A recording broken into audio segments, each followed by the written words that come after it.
Good morning. Good morning and welcome to Ambassador Talks September 29, 2021. We have over 900 participants who registered for today's event, so it's a great news. And for today's webinar, we are having some participants who are coming from students, lecturers, academics, chancellor, ambassadors, and also colleague from media. Welcome to Ambassador Talk today, September 29, 2021.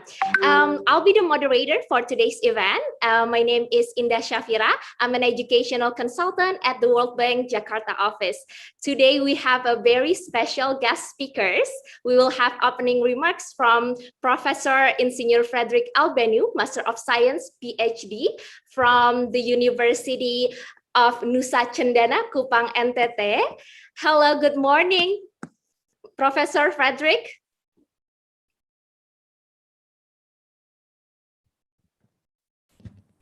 Hello, good morning. Good morning. Thank you so much for coming today. Of course, we would love to have you in person, but due to pandemic, we are having you virtually here. Let me introduce you to Professor Frederick. He is director of Universitas Nusa Cendana Kupang, NTT. He received his PhD from the Western Australia Curtin University of Technology in 2003, right, Pak? And he has been serving Universitas Nusa Cendana as a rector since 2013. All right, Frederick, or Professor Frederick, I'm sorry. That's no problem. Thank you. Good morning. Assalamualaikum warahmatullahi wabarakatuh. Om Swastiastu. Nama Budaya. Salam. Yeah, before I deliver my speech for opening opening remark, actually I have prepared the presentation because we don't have a lot of time for this meeting, so I just read my remark for this special moment. His Excellency Master Vincent Piket, European Union Ambassador to Indonesia and Brunei Darussalam, distinguished guests, other college student and other partner, let me express on behalf of Nusa Cendana University my warm welcome. We have been hit very hard by the COVID-19 pandemic. It's been over 1.5 years since Indonesia had its first case, and all aspects of our life have suffered. The region of East Nusa Tenggara province is one of the provinces that also highly affected by this unpleasant yet deadly virus. The economic suffer as well as education sector.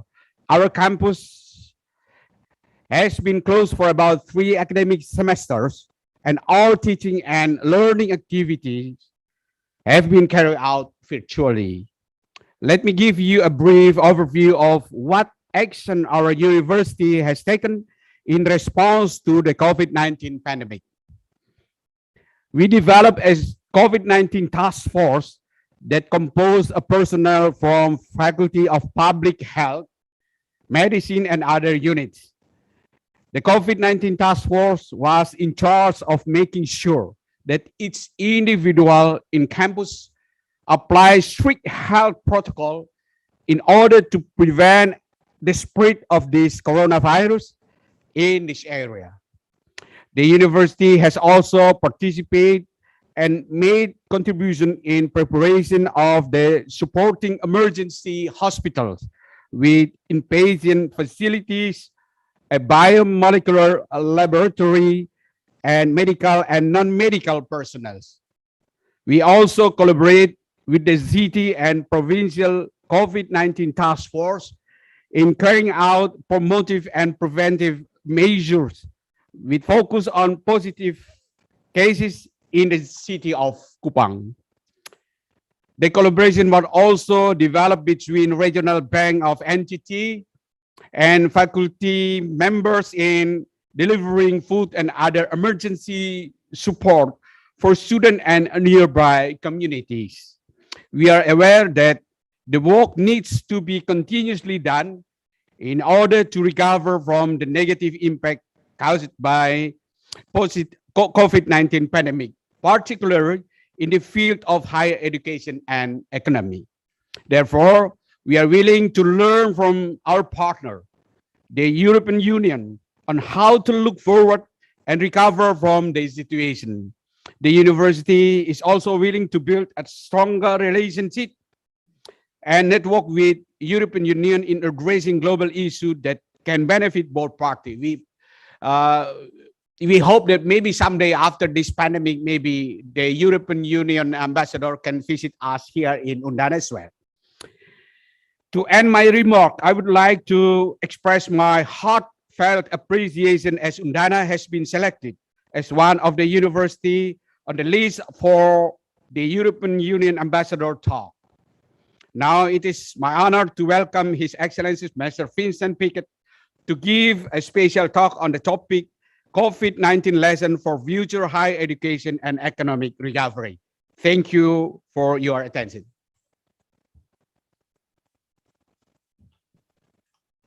Thank you so much, Professor Frederick, for the opening remarks. Now we are moving on to the next agenda, which is picture with Ambassador Vincent Piket and Professor Frederick Albenu. All right, I will count down from 3. Get ready. Don't forget to put your best smile. Okay, 3, 2, 1. Amazing. One more time. 3, 2, 1. All right, great. Thank you so much, Professor Frederick, and I hope you have a good day. All right, thank you. Thank you again. Now we're moving on to our next session, which is the main session, the Ambassador Talk. Let me introduce you to our speaker today, His Excellency, Mr. Vincent Piket, is the European ambassador to Indonesia and Brunei Darussalam. He has been serving in the past since 2019. He is an alumnus of, I'm sorry if I pronounce it wrong, Radboud University, Nijmegen, the Netherlands. And prior to the current post, Ambassador Piket had served in various posts, such as the EU ambassador to Malaysia, head of unit for regional cooperation programs for Asia and Central Asia at the European Commission, as well as the deputy head of delegation of the European Commission to Russia. Good morning, Ambassador Piket. Selamat pagi. Selamat pagi. How are you? Very well, thanks. Amazing.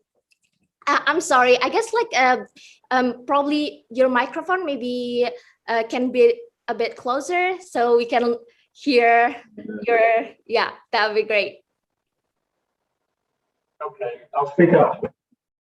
Awesome. Are you in Jakarta right now, Ambassador Piket? I am indeed. Yeah. It's a sunny morning, but there's a promise of some rain showers this afternoon. Right. All right. We are looking forward to hearing your talk, and time is yours. Well, thank you very much indeed, Inda, for the floor. And let me first of all greet the host of today's seminar, and it's a really great honor to be with you today, and I greet Professor Fred Bunner, the rector of Universitas Nusa Cendana in Kupang, Nusa Tenggara Timur. I'm very, very happy to meet you this morning virtually. There's no other way at the moment, and I do hope, share the hope that you expressed, dear rector, of visiting your university and Kupang and the province at a later point once COVID allows it. I've been posted in Jakarta, or in Indonesia now, for a little over 2 years. The first 6 months or so were without COVID, and the other time, 1.5 years, was under COVID, like all of us.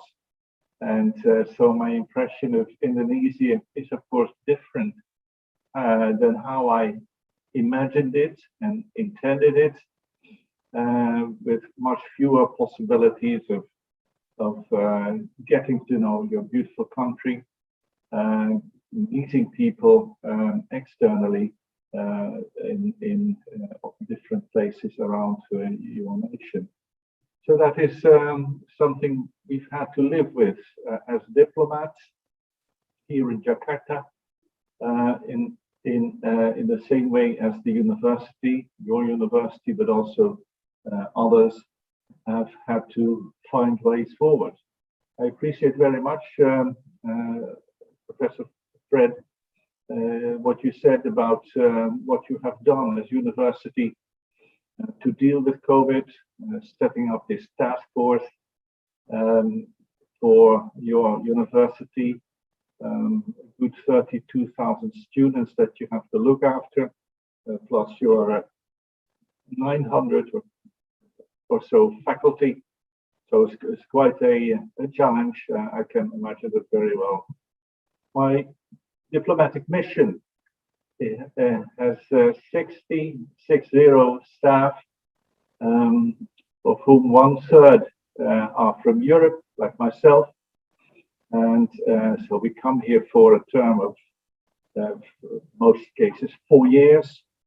And before we go to the next posting, or before we return to our headquarters in Brussels, which is not only the capital of Belgium, one of our member states, but also we call it the capital of Europe, because most of the EU institutions are based in Belgium.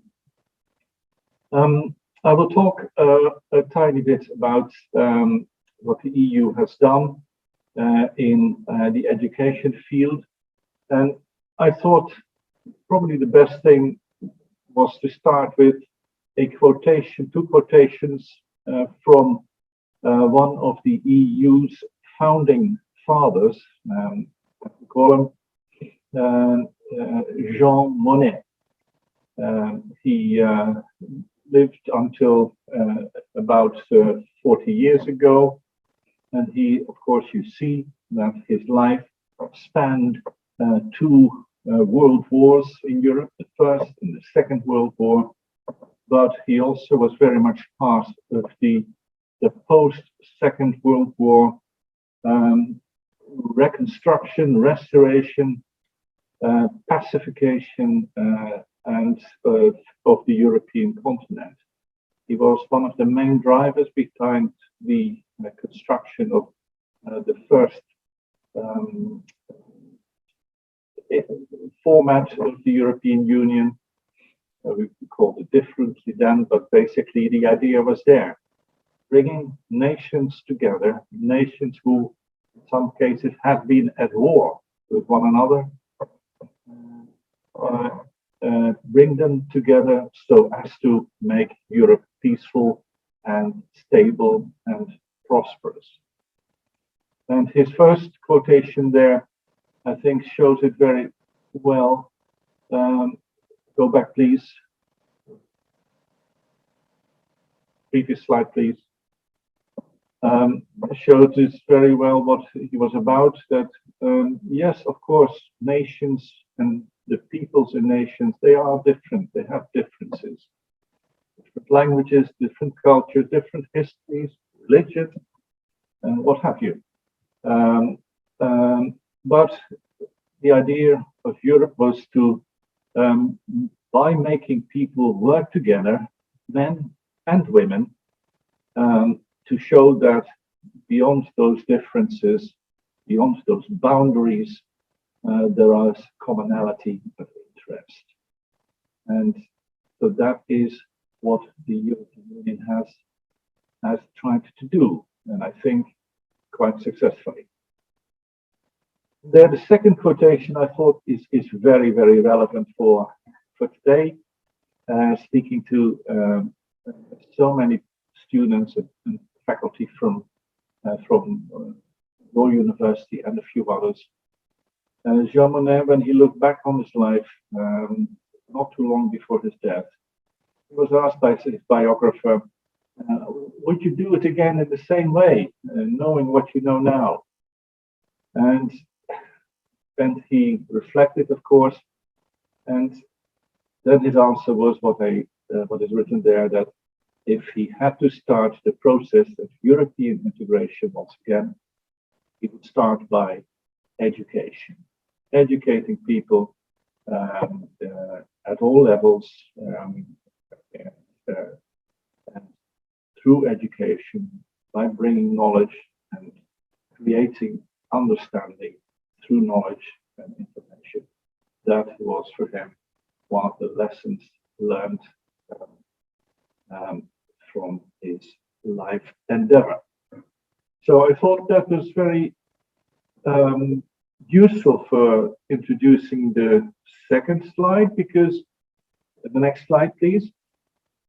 Because after guided by those notions, the EU has, over the past 30, 40 years, it's now 40 years, in constructing this education space amongst our member states. You know, we are 27 member states, spanning from Ireland all the way down to Greece and Cyprus, and up to Finland and Estonia in the east of Europe, and Portugal, Spain, Italy on the south. 27 countries, 450 million people.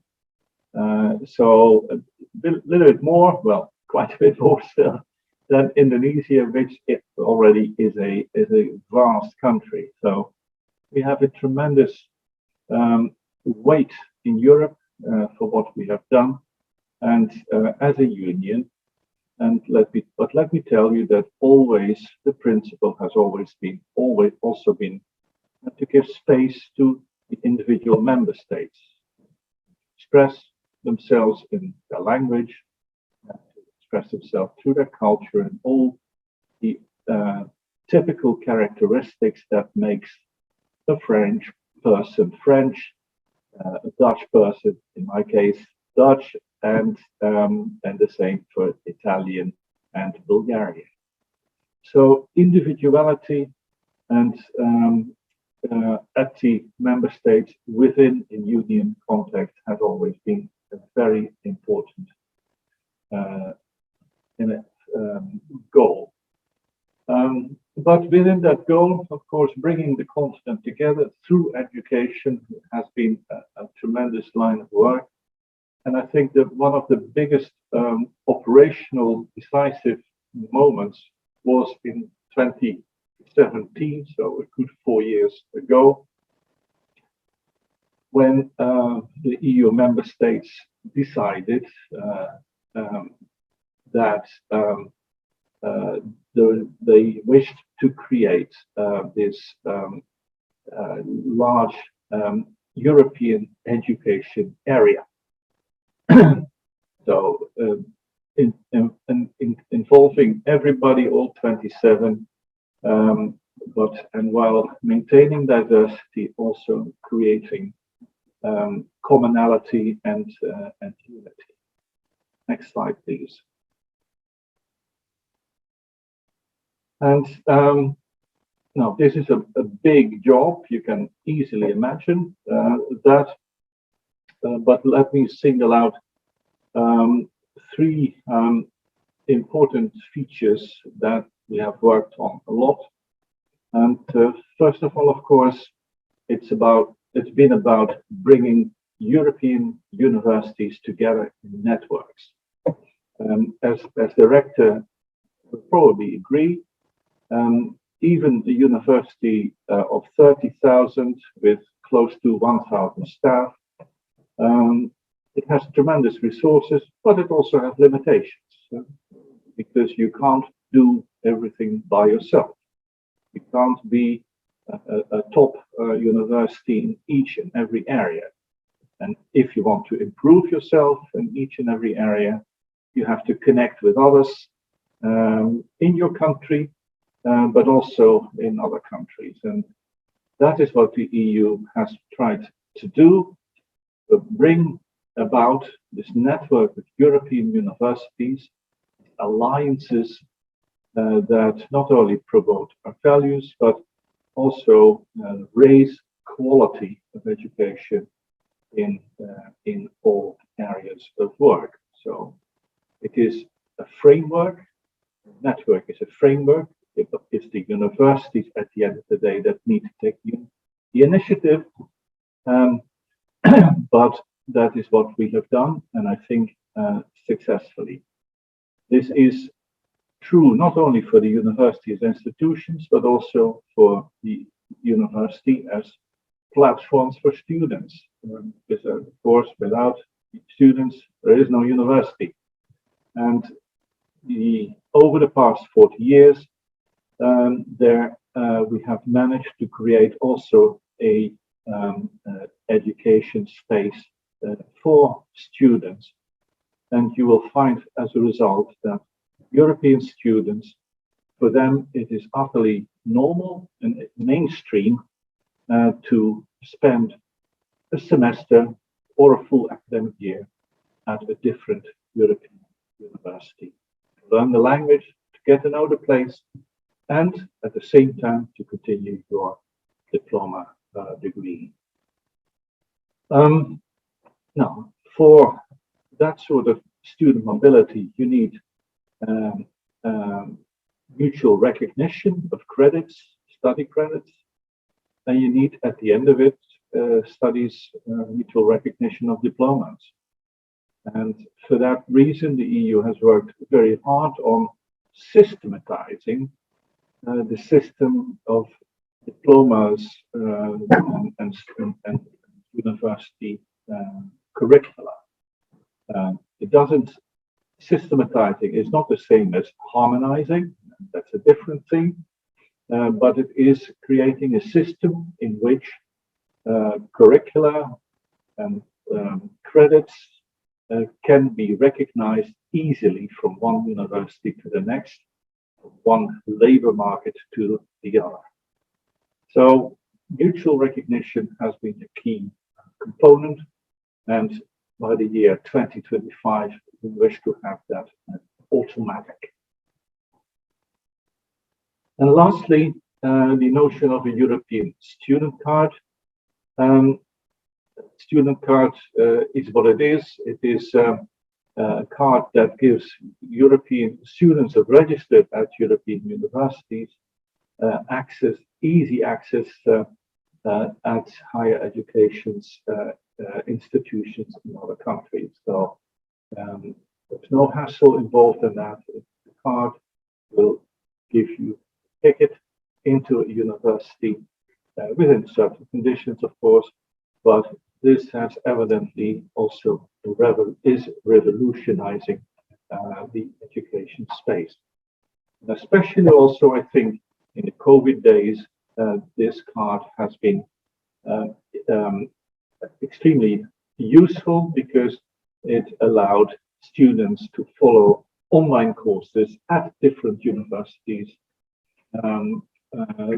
while universities were closed for face-to-face learning as was and is Universitas Nusa Cendana. So 3 key priorities and that we are busy realizing in Europe, and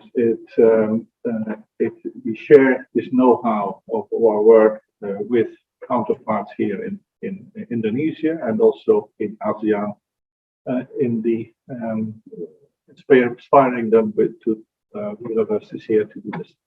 Next slide, please. I've talked about students and about exchange and mobility. Here, a very brief summary of the main student exchange program for Europe. It's called Erasmus, and which has been in operation in Europe since the early 1990s, and has ever since started given grants to more than 4 million European students. The good thing about Erasmus is that it is open to the world. Mundus is the Latin word for world. Erasmus Mundus is open for also Indonesia, and every year we grant scholarships to Indonesian students. Exchanges quite successful. If I'm honest, then my only comment would be I wish I had more scholarships available because demand is, of course, very high.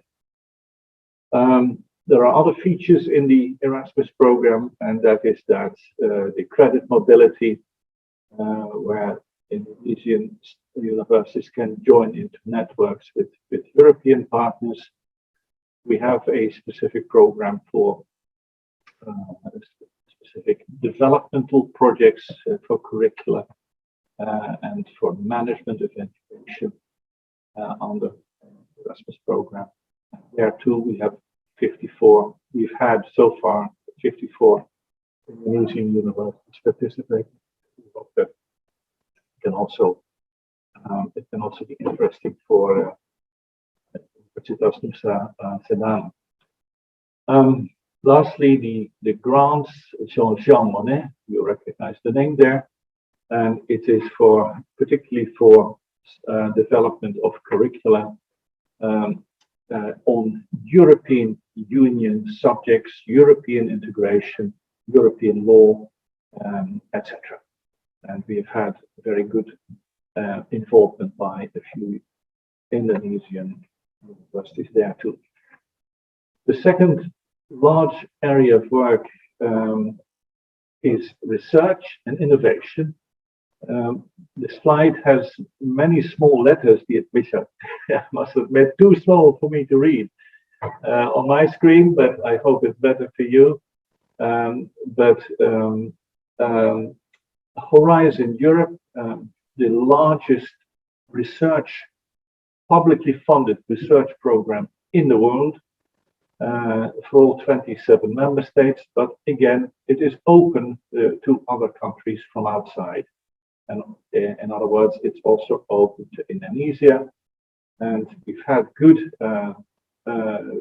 results with Indonesian universities on different subjects areas, and I do hope that we can continue this, and we will certainly make available the information about it also to the Nusa Cendana Universitas and other partners. So one topic that is very high priority is the green agenda, everything relating to environment, to climate change, etc. Agriculture included, by the way. Okay, next slide, please. Let's skip that. Those are for some figures which you can read afterwards. Next slide, please. Now, a couple of comments on COVID-19. And of course, this is a pandemic that has hit Europe as it has hit Indonesia, and especially young people have suffered. They suffer in different ways than old people. Young people have to find jobs on the labor market at a time when the labor markets were very, very weak for obvious reasons, as our economies were down. So that has a tremendous problem for them, and also a risk for society, of course, that young people become excluded from the mainstream. Now, all in all, there are about 100 million Europeans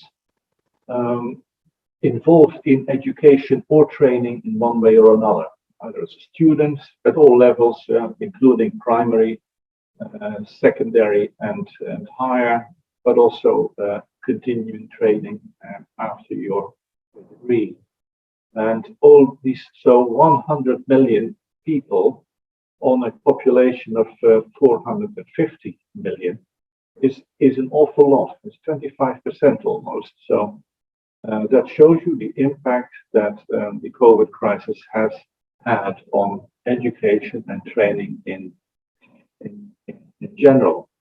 Very particularly, of course, this affected the teaching profession, whether it was the primary school, the kindergarten, primary, secondary, or the university level.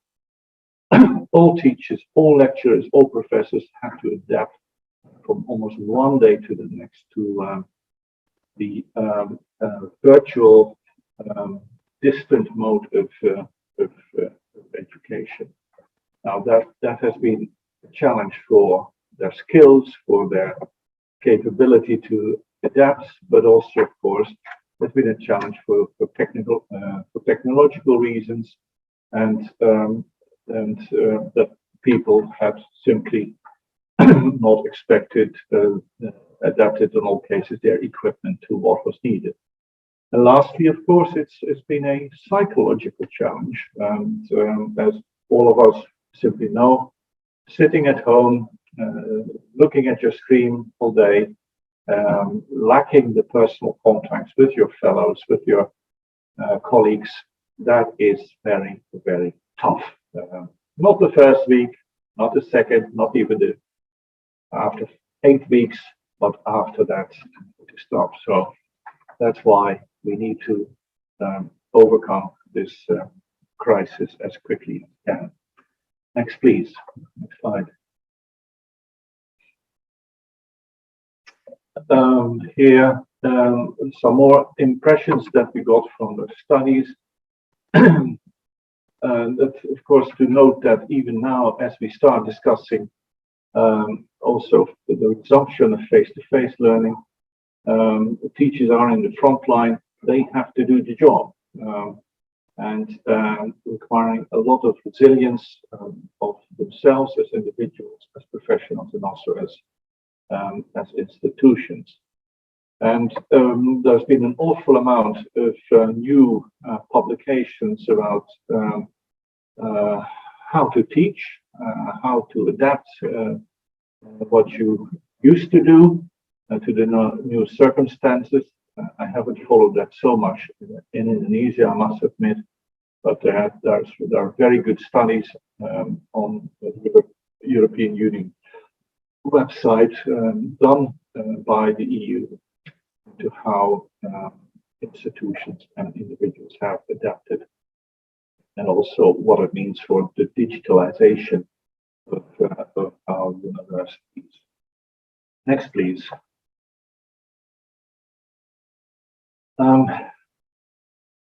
Now, this is beginning to look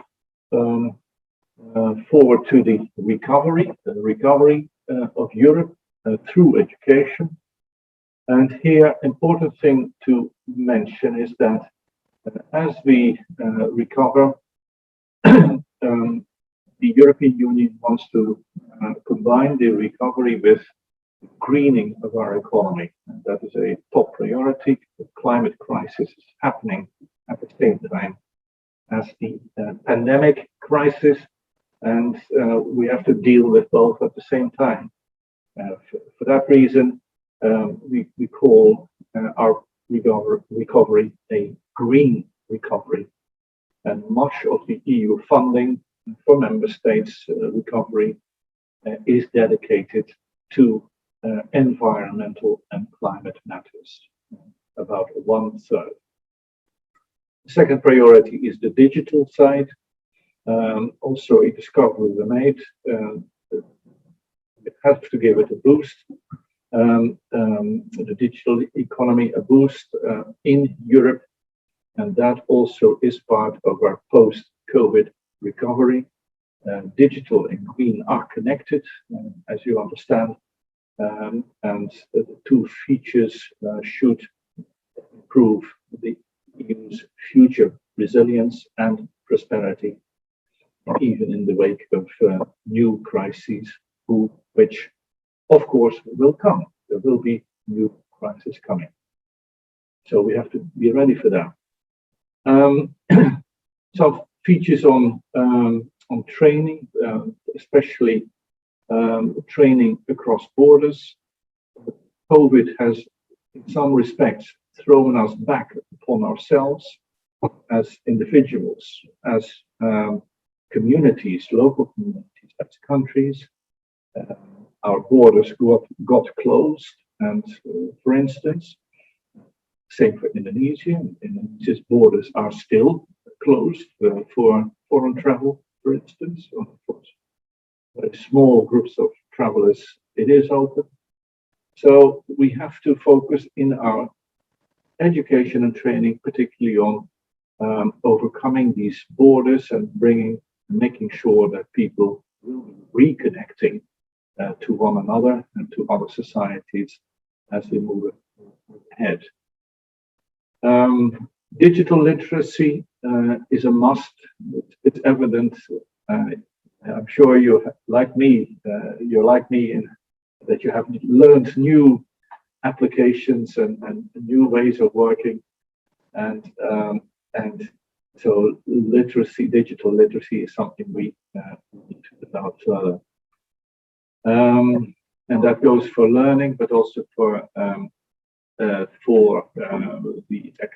economic life in general. And here, just look at the figure in the last indent that we have established that 2 in 5 Europeans, the age up to 74, are lacking in their digital skills. So that's a job to be done here, also for the education sector. Next slide, please.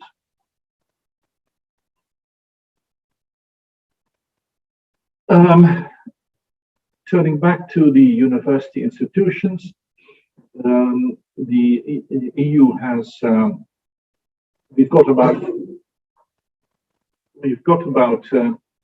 5,000 higher education institutions in Europe, and of course we have at the EU level, the member states provided some incentives for them to adapt to the post-COVID conditions, and in order to make sure that they can gradually reopen their face-to-face learning, and we see that take shape now. That is important for the students who are originally from their universities, but also for the international students that come to the university from outside.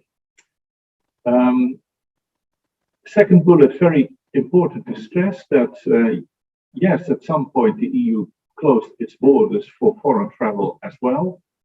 That is being relaxed now, but important to stress that we always have kept our borders open for foreign students and foreign researchers. So those exchanges have continued. I'm very happy with that. And the only conditions that we have that exist is having a vaccination in most cases, and also a PCR test. On that basis, you can enter. Next slide, please.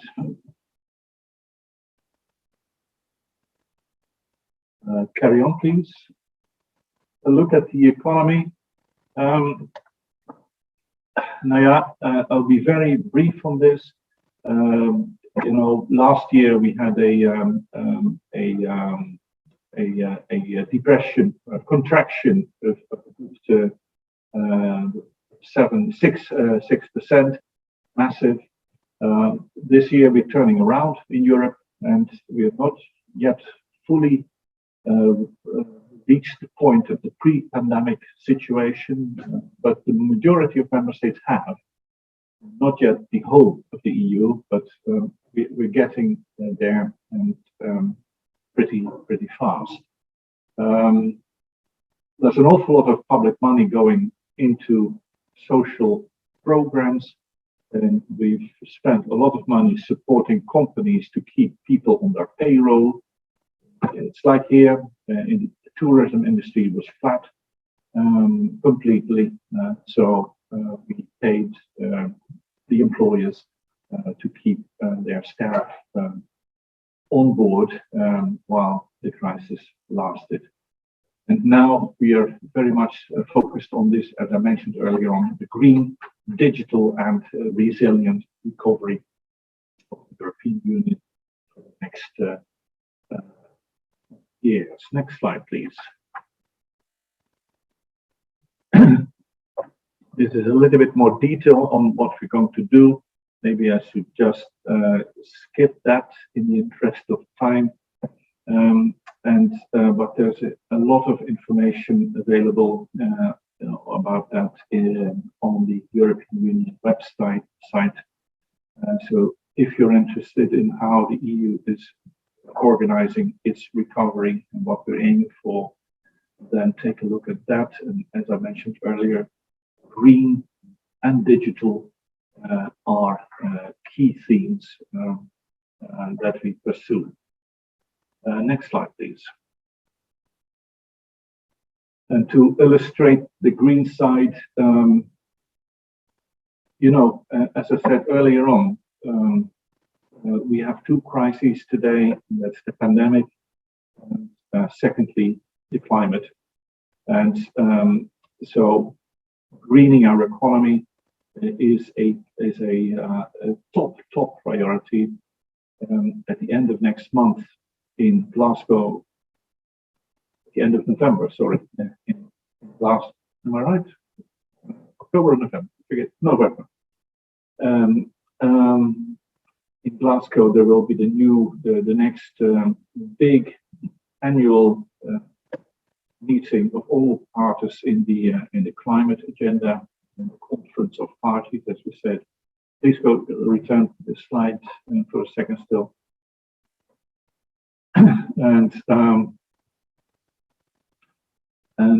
So we have to get the EU ready for that. One important task we will want to achieve is to make the European continent net zero, carbon neutral, in other words, and circular by the year 2050.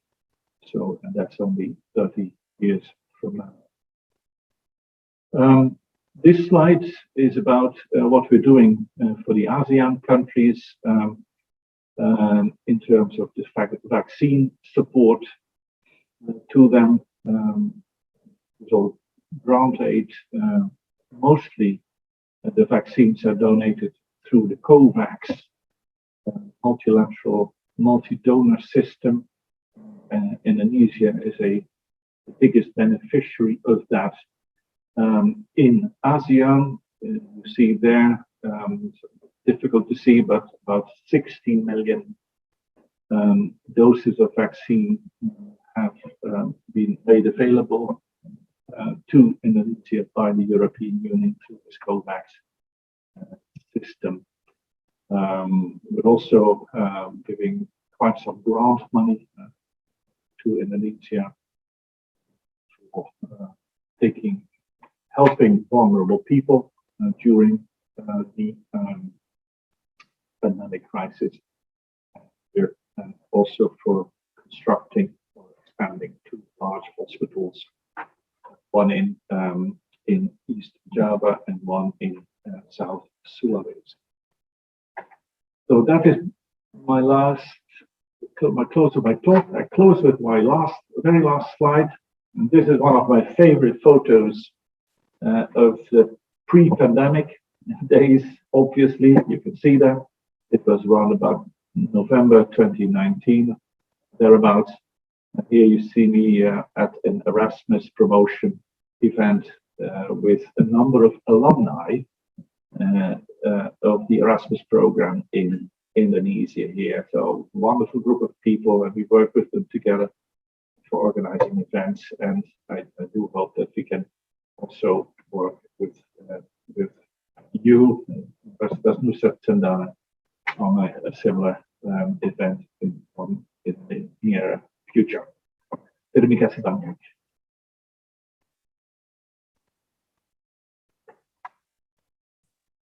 Thank you so much, Ambassador Piket, for your great presentation. If I can quickly summarize, of course, dealing with COVID-19 wasn't easy for university around the world, including in European Union community.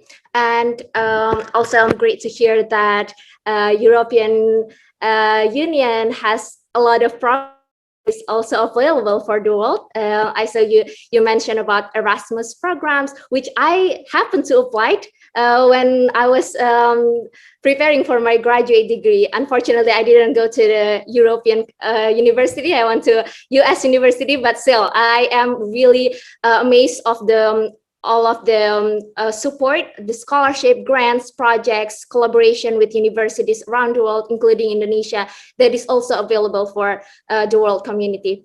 And also about the COVID-19 pandemic, of course, it has significantly shaped the future of higher education, not only in European Union, but of course in the world too.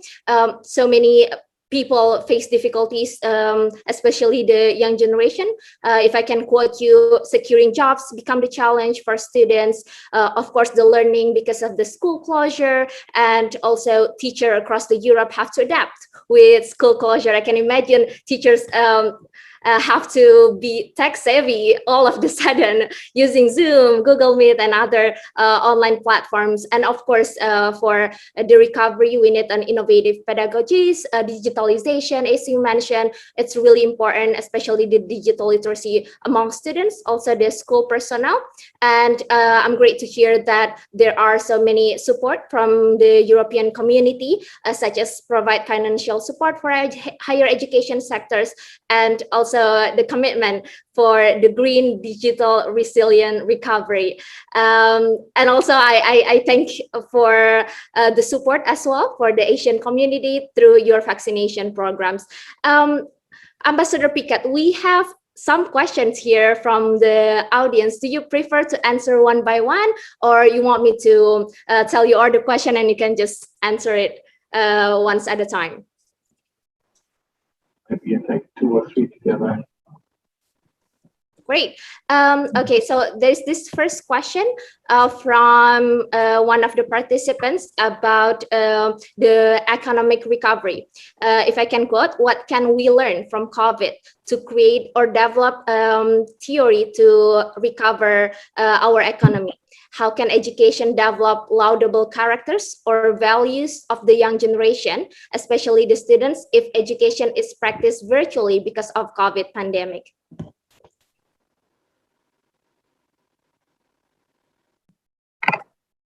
Okay. First of all, economic recovery, I think what we have learned very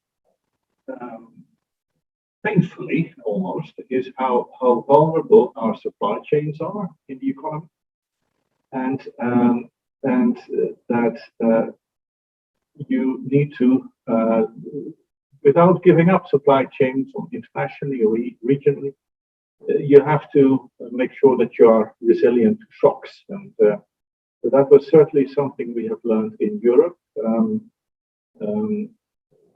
We live in a very internationalized world, in internationalized economy, with, of course, the products coming in left, right, and center, and being made with different parts coming from here and there.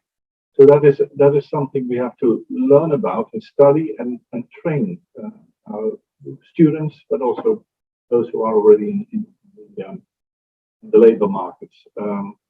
So resilience to shocks in all respects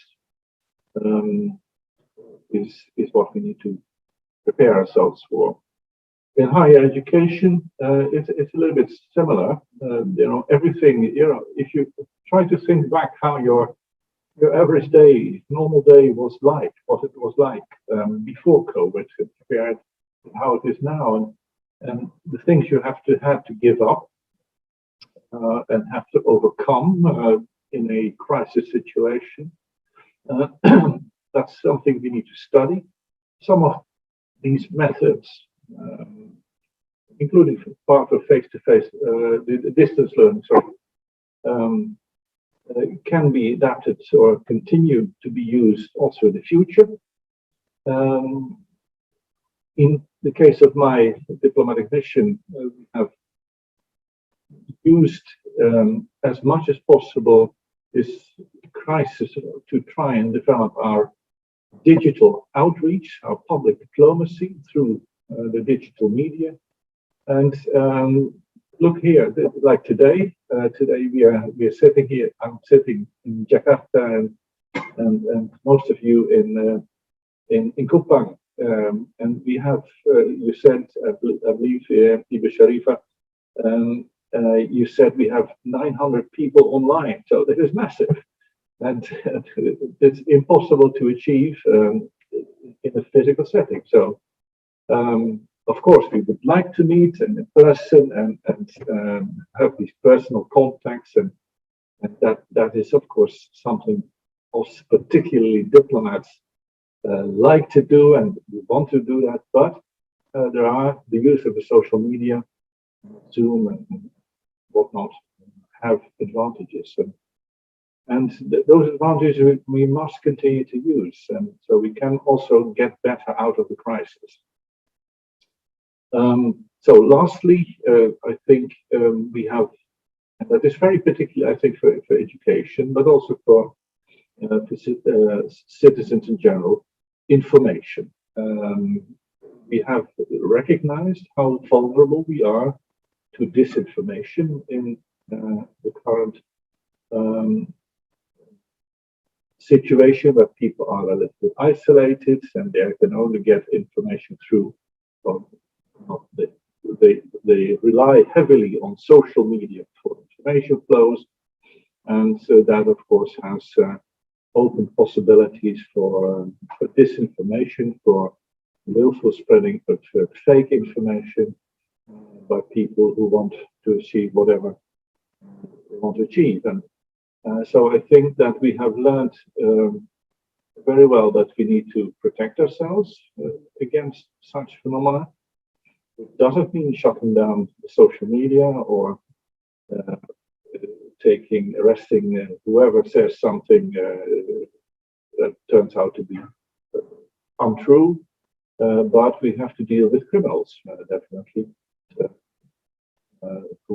people who have malign intent, using social media and other information tools for whatever malicious objective they have. So that is something we need to study. It's a difficult topic because on the one hand, you have to protect this individual society. On the other hand, you have to protect freedom of speech and freedom of expression, freedom of the press. So a good balance has to be struck, and that is a difficult thing. And it's a difficult discussion in Europe. It's a difficult discussion in Indonesia. So something maybe we can work on together. Great. Thank you so much. Yeah, if I can quickly summarize, of course, COVID has teach us to be resilient as a student, as a teacher, or school personnel. Everything is adapting very quickly, and of course, technology has allowed us, just like you said, we can reach larger community. Even like today's event, we have reached over 900 participants only coming from our house, for example, and or your office. It's amazing. And then also the use of social media for, of course, spreading factual information. There are some other questions, Ambassador Piket, mostly about the learning loss, learning recovery area. If I can summarize, we know that the research from the Human Capital Index in 2020 say that an average schooling of Indonesian student is about 12.4 years, but the actual learning is only 7 years, 7.8 per se, to be exact. And also that is pre-pandemic, and because of the pandemic and school closure, there's so many estimation from many institutions that predicted we gonna lose more years of schooling, 0.4 or even like 1 year loss of years of schooling. And these years of schooling indicate the future income of the students. So to summarize, do you have any best practices for learning recovery? You mentioned about recovery for the economy. How about the learning recovery itself for the student, especially to reduce or minimize the learning loss due to school closure during pandemic? A very good question, very interesting. Not sure if I have all the answers, but I have one answer, and that I feel, and that is about the need to go back to face-to-face learning. And you know, we have now in Europe, certainly, in most countries, a situation where you know, we have 70% people vaccinated fully, and we have pushed down the numbers of new cases and deaths significantly. So we need to go back to face-to-face learning. Young people need it. Old people need it. So particularly young kids, they need it, and they need to socialize, learn in class with safeguards, with whatever you want to do to reduce risk. It's got to happen. Indonesia has been has had its schools closed in many areas for 18 months. I think that Indonesia is one of the few countries that have gone that far, and that's a choice. It's a sovereign choice, and I'm not commenting on it. But if I just look around myself and I see these young people, if I listen to my staff, if I meet people from the university, then I feel that if I read the studies like you quote, if I speak to the UN organizations, WHO, UNICEF in particular, then the message is very, very simple, and we have to go back to face-to-face learning. And that, there is some risk involved for sure, but you have to weigh that against the risk of problems of people, young kids, young people sitting at home and being isolated, learning loss, psychological trouble, many other, so you have to weigh the two, one against the other. And I am convinced that schools with good management, universities, I think the professor, director also talked about it.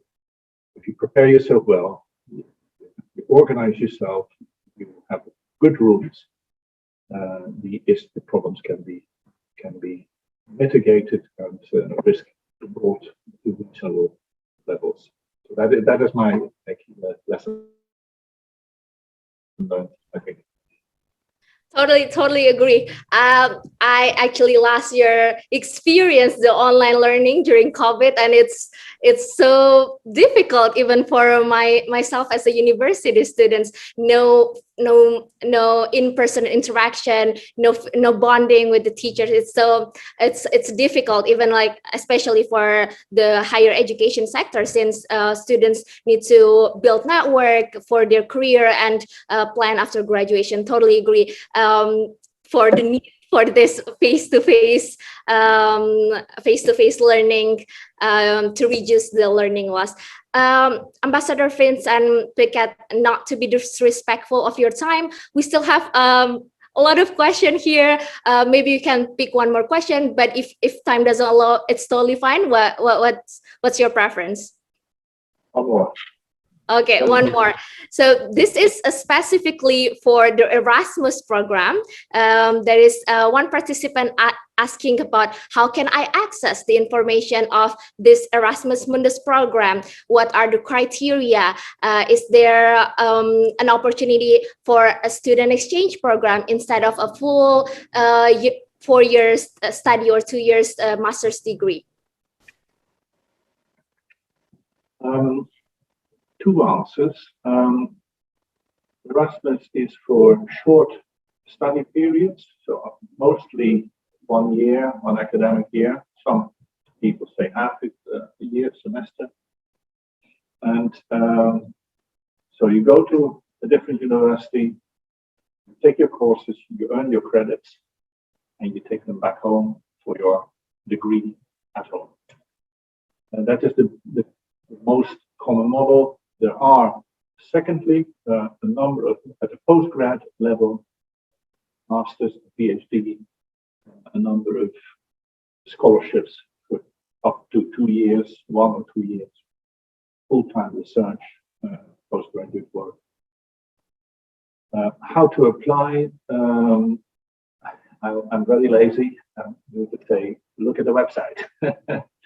It's all there, and the website can explain it better than I. The second answer is, in the audience today is my one of our staff, senior staff, Desviani Gura. Desviani, manifest yourself, please. And I'm sure she'll be, after the session, the lecture is over, she could stay on for 5 minutes or 10 minutes, if that is of interest.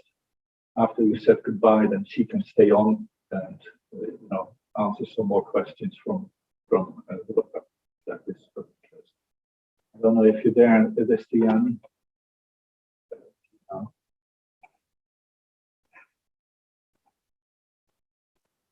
Okay. There she is. Yeah. Wave. Yeah. So that's an option. Yeah. All right. Great.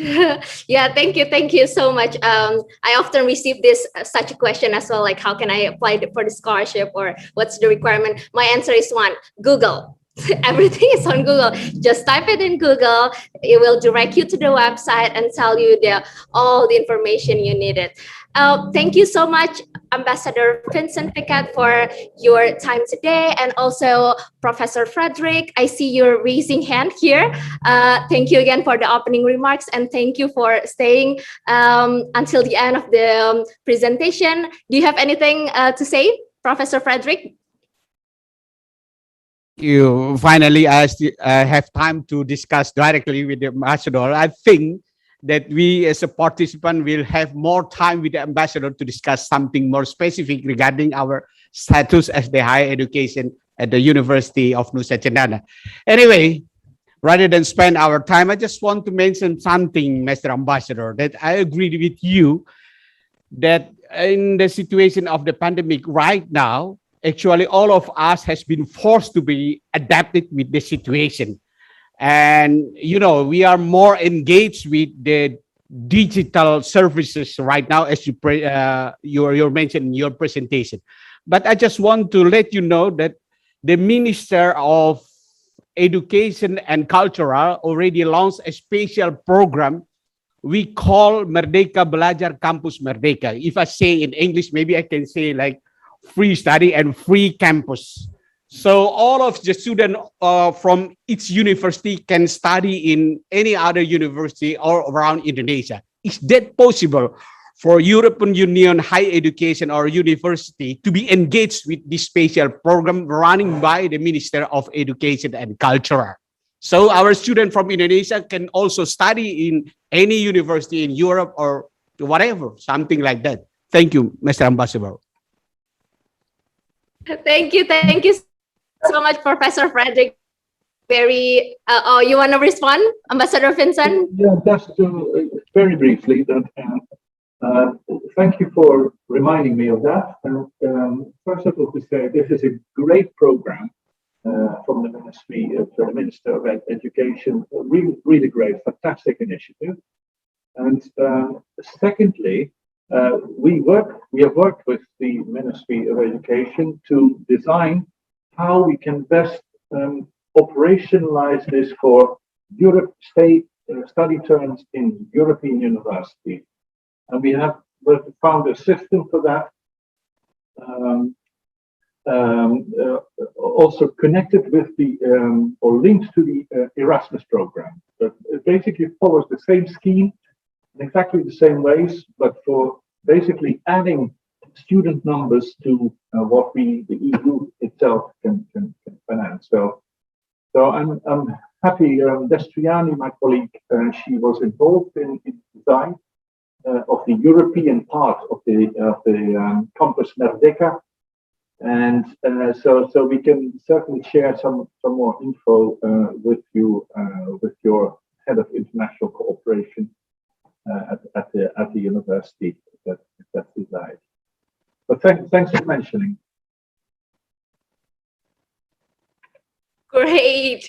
Awesome. This is kind of diplomacy that I really like. Directly, just say it directly to the ambassador for any of your suggestion. Thank you so much, Professor Frederick, for the last comments or suggestion for the Ambassador Vincent Piket. I just received an information from the organizer. So good news for students here.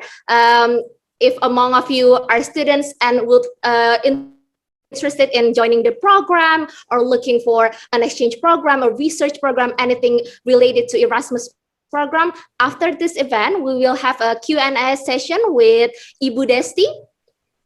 But before that, I would like to thank you again, Professor Frederick, Ambassador Piket, for your time today. I hope you're well and healthy and have a good rest of the day. Terima kasih banyak, Ibu Indah, Professor Frederick. Thank you for your time and thank you for hosting. And I look forward to meeting you. Bye-bye, everybody. Take care. Stay safe.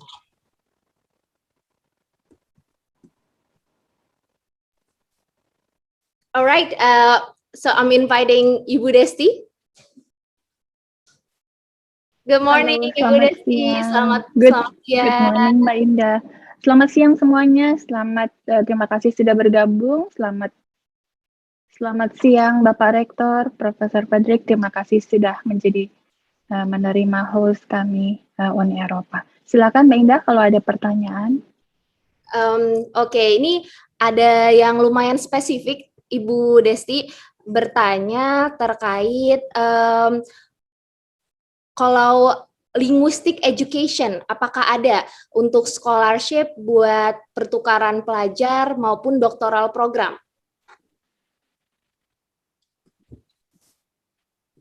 Silakan Ibu Desti. Terima kasih atas pertanyaannya. Thank you for the questions. Shall I speak in bahasa Indonesia or shall I speak in English, Mbak Indah? Mungkin bahasa Indonesia boleh kali ya Ibu ya. Ini sepertinya banyak peserta dari teman-teman universitas biar lebih clear kali ya. Walaupun kita punya interpreter sih di sini. Baiklah, terima kasih semuanya. Untuk yang pertama adalah pertukaran untuk tingkat S1. Itu yang kita sebut dengan nama International Credit Mobility. Untuk bisa berpartisipasi dalam pertukaran S1 atau International Credit Mobility, dalam hal ini contohnya misalnya Universitas Nusa Cendana harus bekerja sama dengan universitas di Eropa. Jadi nanti kalau sudah ada kerjasama ini, nantinya mahasiswa dari Universitas Nusa Cendana misalnya, baik dari tingkat S1, S2 maupun S3, bisa mengambil program pertukaran ke Eropa. Itu yang pertama. Kemudian yang kedua, ada juga program Erasmus Mundus Joint Master Degree. Iya, untuk Erasmus Mundus Joint Master Degree, saya sudah memberikan linknya, ada di question and answer chat. Di sana nanti rekan-rekan mahasiswa yang sudah lulus S1 bisa menempuh program S2 di Eropa. Melalui program Erasmus Mundus Joint Master Degree ini, nanti mahasiswa bisa belajar di lebih dari 2 universitas di Eropa. Bahkan ada yang sampai 7 universitas. Jadi misalkan semester pertama di universitas di Belanda, semester kedua kemudian di Polandia, semester ketiga misalnya di Perancis, dan kembali lagi ke Belanda. Jadi seperti itu, makanya dinamakan Erasmus Mundus Joint Master Degree. Dan Yang ketiga adalah kesempatan untuk mengambil program doktoral ataupun postdoktoral. Untuk program PhD atau postdoktoral ini bisa mengikuti program yang dibiayai oleh Uni Eropa, namanya adalah Marie Sklodowska-Curie Action. Tadi Bapak Dubes sudah menerangkan ada program yang namanya Horizon 2020. Horizon 2020 nanti ke depannya bernama Horizon Europe. Dan ini adalah program penelitian yang dibiayai oleh Uni Eropa dan akan dibiayai oleh Uni Eropa untuk program S3-nya, dan itu di bawah program Horizon Europe atau Horizon 2020. Di sini nanti kandidat doktor akan mendapatkan beasiswa selama 3 tahun. Kalau postdoktoral tergantung dari programnya. Nanti Bapak Ibu bisa melihat program dari Marie Sklodowska-Curie Action. Untuk program kampus Merdeka dari Kementerian Pendidikan, Kebudayaan dan Riset itu sudah bekerjasama dengan Uni Eropa. Dalam hal ini ada beberapa universitas di Eropa yang sudah masuk dalam program ISMA, Indonesian Exchange Student, ISMA, dan itu di situ nanti mahasiswa bisa belajar selama 1 semester di Eropa maupun negara-negara lainnya. Ada beberapa universitas di Eropa maupun Amerika dan lain sebagainya yang sudah terdaftar di ISMA. Nah, itu dari saya, Mbak Indah. Kembali kepada Mbak Indah, mungkin ada pertanyaan yang lain. Untuk tesnya sendiri, ini apakah ada kantor cabangnya di Indonesia atau semuanya dilakukan secara online? Apply-nya online, mungkin ada seleksi wawancara atau dan lainnya, apakah dilakukan secara remote atau bagaimana, Mbak Desti? Kalau untuk yang Erasmus Mundus Joint Master Degree, maka itu tidak ada tesnya. Jadi semua dilakukan dengan program yang online. Jadi semuanya mahasiswa nanti mengajukan yang pertama adalah motivation letter. Motivation letter yaitu mengapa seseorang ingin mengambil program S2 Erasmus Mundus Joint Master Degree. Kemudian yang kedua, harus mengisi formulir aplikasi. Kemudian formulir aplikasi sudah saya tulis tadi di kolom chat, ada di sana, di dalam answer. Dan setelah itu juga harus ada recommendation letter. Untuk mereka yang belum pernah bekerja, maka surat rekomendasinya harus ada 2, dan itu diberikan oleh dosen, di mana kita belajar ketika S1. Kalau sudah bekerja, maka 1 dari dosen, di mana kita kuliah, dan 1 di tempat kita bekerja. Kalau yang belum bekerja dari dari universitas dua-duanya. Kemudian juga menyerahkan TOEFL atau IELTS. Selain itu, selain TOEFL dan IELTS, juga nanti rekan-rekan mahasiswa harus menyampaikan ijazah yang sudah diterjemahkan ke dalam bahasa Inggris dan sudah dilegalisir oleh universitasnya. Selanjutnya, setelah semua dokumen tersebut diupload secara online, tidak ada tes, tetapi kadang-kadang dari yang mereka terpilih, beberapa mahasiswa terpilih itu akan ada wawancara. Jadi wawancara dilakukan oleh profesor di sana untuk meyakinkan bahwa ini adalah peserta yang tepat yang diterima oleh universitas yang bersangkutan. Begitu Mbak Ina, silakan. Mungkin terakhir nih Mbak Desti, ada yang bertanya lagi terkait Erasmus Scholarship. Di sini beliau menyatakan bahwa ada 78 orang di tahun 2020 yang diterima di program ini. Sepertinya banyak sekali, namun menurut saya program ini sangat kompetitif. Pertanyaannya adalah pada saat diseleksi kriteria, apakah hanya memprioritaskan berdasarkan performan akademik atau ada faktor-faktor lain seperti geografi area atau ya more like targeted. Bagaimana nih Mbak Desti? Iya, untuk proses seleksinya itu dari Uni Eropa kami menyerahkan sepenuhnya kepada universitas di sana. Jadi ada beberapa faktor yang mereka lihat. Yang mereka lihat yang pertama adalah tentu saja nilai akademis. Nilai akademis dan pelajaran yang sudah diambil ketika mereka mahasiswa itu S1. Jadi ketika misalkan program S2-nya adalah untuk misalkan untuk program pertanian, tentu mereka akan melihat apakah S1-nya ada kaitannya dengan pertanian, atau mungkin ada beberapa mata kuliah, tapi salah satunya ada pertanian yang memang sesuai dengan program S2-nya. Kemudian yang kedua, mereka juga melihat nilainya, nilai akademis, tapi walaupun ini bukan satu-satunya kriteria, mereka juga melihat pengalaman dari aplikan ini. Kadang-kadang ada yang fresh graduate, baru saja lulus, tapi mereka diterima, karena ketika mereka itu masih kuliah, mereka mahasiswa ini aktif sekali di bidang di luar kuliahnya. Jadi misalkan ada yang aktif di bidang robotik, ada yang aktif di bidang-bidang sosial, dan walaupun mereka baru lulus, nilai akademisnya bagus, tapi belum punya pengalaman kerja, tapi dianggap bahwa kegiatan mereka di luar kuliah itu sangat relevan dengan program masternya. Mereka juga akan melihat bagaimana motivasinya. Jadi motivasi itu, motivation letter itu sangat dinilai oleh universitasnya, bahwa seseorang itu ingin mengambil salah satu program master bukan semata-mata ingin mengambil gelar S2, tetapi apa yang didapat dari program master ini untuk misalnya yang bisa mereka kontribusikan untuk daerah sekitarnya, untuk kota di sana, untuk nanti ke depannya apa kontribusi dari aplikan ini kepada kotanya, kepada masyarakat, kepada negara. Jadi beberapa hal memang dipertimbangkan, jadi bukan hanya nilai. Silakan Mbak Indah. Baik, ya mungkin tadi pertanyaannya itu lebih ke ada beberapa program beasiswa yang disediakan oleh pemerintah Australia atau pemerintah Indonesia yang memang khusus buat daerah 3T misalnya, atau khusus buat anak dari daerah X gitu-gitu. Jadi memang benar-benar targeted, tapi sepertinya seperti yang tadi Mbak Desti bilang, kalau untuk Erasmus sendiri semuanya diserahkan ke pihak universitasnya, dan yang dilihat tadi bukan cuma akademik ya teman-teman, tetapi juga organisasi, linearitas dari S1-nya teman-teman apa, maupun kegiatan apa saja atau proyek-proyek apa yang misalnya teman-teman sudah lakukan selama di bangku S1 begitu. Sepertinya itu saja Mbak Desti, ini pertanyaan terkait program Erasmus Mundus. Terima kasih nih untuk waktunya dan kesediaannya menjawab langsung ya. Semoga teman-teman di sini terbantu dengan penjelasan Mbak Desti tadi. Mbak Indah, mungkin saya tambahkan sedikit. Jadi rekan-rekan mahasiswa yang ingin daftar Erasmus juga perlu secara khusus menyebutkan di motivation letter. Walaupun memang dari Uni Eropa, dari Erasmus tidak mengadakan seleksi khusus geografis, tapi saya belajar juga ada dari mahasiswi dari Papua.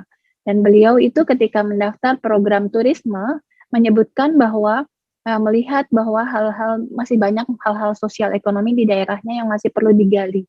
Sehingga kalau misalkan beliau itu lulus atau diterima di program master turisme dari Erasmus ini, tentunya beliau bisa banyak berkontribusi di daerahnya untuk memajukan turisme di daerahnya. Jadi hal seperti itu adalah merupakan hal yang sangat dihargai oleh profesor di sana untuk melihat bagaimana manfaat dari program master ini ketika mereka nanti lulus untuk daerahnya. Jadi jangan ragu-ragu untuk mengemukakan keadaan di daerah masing-masing dan apa yang bisa menjadi kontribusinya. Bila dirasakan perlu, mungkin kita bisa mengadakan sesi khusus lagi. Kami serahkan kepada Universitas Nusa Cendana. Kita bisa mengadakan sesi khusus untuk program Erasmus dan memanggil alumni Erasmus untuk berbagi tipsnya juga, sehingga mungkin bisa bermanfaat untuk para mahasiswa dan mungkin juga para dosen. Silakan Mbak Indah, terima kasih. Terima kasih Mbak Desti. Oke, kita sudah ada di penghujung acara nih teman-teman semuanya. Mungkin sedikit closing remarks kali ya dari saya. Kita semua menyadari mungkin di sini ada teman-teman dari mahasiswa, dosen-dosen dari Universitas Nusa Cendana maupun universitas lainnya, bahwa COVID-19 ini banyak mengajarkan kita banyak hal seperti resiliensi, kemampuan kita untuk adaptasi dengan cepat, dan pastinya kesadaran betapa pentingnya kemampuan digital literacy di abad ke-21 ini. Seperti yang tadi Pak Vincent sudah katakan, bahwa di negara Eropa banyak yang mempercepat proses vaksinasi, gitu ya, vaksinasi untuk guru guru dan school personal pastinya agar bisa kembali lagi ke face-to-face learning. Kalau tadi kita sempat bahas tentang dampak ekonominya, kita juga tahu bahwa COVID-19 ini punya dampak yang begitu besar terhadap kemampuan belajar atau kemampuan kognitif mahasiswa ya, atau student in general. Nah, untuk meminimalisir kehilangan kemampuan tersebut, untuk meminimalisir learning loss itu bahasanya, atau learning loss of years of schooling gitu ya. Tadi sempat dibahas juga bahwa 1 tahun school closure ini ternyata berdampak bukan cuma ke kemampuan kognitif, tapi ke masa depan si mahasiswa, ke masa depan si murid tadi. Karena nanti jika years of schoolingnya menurun atau waktu dia belajar di sekolah itu menurun, itu juga akan berdampak ke pendapatannya di masa depan. Baik, sekian dari kami. Terima kasih banyak untuk para partisipan yang sudah datang di Ambassador Talk kali ini. Ambassador Talk ini diadakan setiap 2 bulan sekali ya, jadi please stay tuned and don't forget to register for the next Ambassador Talk. Nantinya juga akan diskusi bersama Ambassador Piket dengan topik-topik yang menarik lainnya. Kita lihat apakah ada agenda selanjutnya. Oke, ini ada video yang akan kami tampilkan untuk teman-teman sebagai penutup. Mungkin saya akhiri sekian dari saya. Mohon maaf kalau ada salah-salah kata. Semoga sharing hari ini bisa bermanfaat untuk teman-teman mahasiswa, teman-teman para dosen, masyarakat umum maupun teman-teman media yang hadir hari ini. Wabillahi taufiq wal hidayah. Assalamualaikum warahmatullahi wabarakatuh.